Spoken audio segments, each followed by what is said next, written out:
अस्सलाम वालेकुम। मेरे चैनल प्रोफेसर खिज़र अब्बास पर खुशामदीद। चैनल को सब्सक्राइब करके बेल का आइकन दबाएं। वीडियो को लाइक, कमेंट और शेयर करें। बहुत बहुत शुक्रिया। ऐ दिल तू भी खामोश हो जा,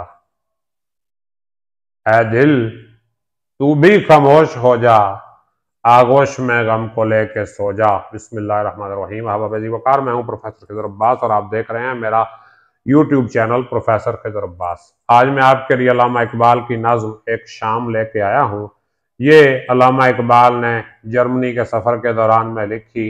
हाइडलबर्ग में दरियाए निकर के किनारे बैठ के ये नज़्म लिखी तो इकबाल फरमाते हैं, खामोश है चांदनी कमर की, यानी चांद की चांदनी बिल्कुल खामोश है, उसमें कोई आवाज नहीं, और शाखें हैं खामोश हर शजर की, और हर दरख्त की शाखें जो हैं अब वो खामोश हैं, शाखें हैं खामोश हर शजर की, हर दरख्त की शाखें जो हैं वो खामोश हैं। और वादी के नवाब फरोश खामोश, कोसार के सब्ज फोश खामोश। वादी के नवाब फरोश का मतलब गीत गाने यानी परिंदे वगैरह, वो भी खामोश हैं।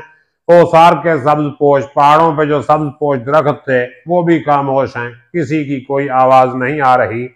फितरत बेहोश हो गई है, आगोश में शब की सो गई है। फितरत जो है वो बेहोश हो चुकी है और वो रात की आगोश में सो गई है, आगोश में शब के सो गई है। और कुछ ऐसा सकूत का फुसू है, सकूत का मतलब खामोशी, यानी खामोशी का कुछ ऐसा जादू चल रहा है कि निकर का खुराम भी सकूं है, कि निकर दरिया तो चल रहा है मगर उसका चलना भी खामोशी का मंजर पेश कर रहा है। और तारों का खामोश कारवां है, ये सितारों का जो काफिला है बिल्कुल खामोश है।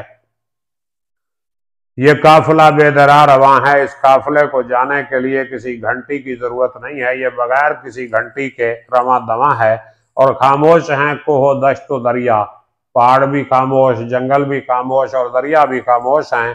कुदरत है मर्राकबे में गोया, ऐसे लग रहा है कि कुदरत जो है किसी मराकबे में है, मराकबा कर रही है कुदरत। और ऐ दिल तू भी खामोश हो जा, आगोश में गम को लेके सो जा। यानी इस खामोशी में शायर अपने दिल से मुखातिब होकर कहता है कि ऐ मेरे दिल तू भी खामोश हो जा, और अपनी आगोश में अपने गमों को लेके तू भी सो जा। जब सब खामोश हैं तो तू भी खामोश हो जा। उम्मीद है ये नज़्म आपको पसंद आई होगी। अगर कोई सवाल हो तो कमेंट में पूछिएगा। अपना ख्याल रखिए। अल्लाह हाफ़िज़।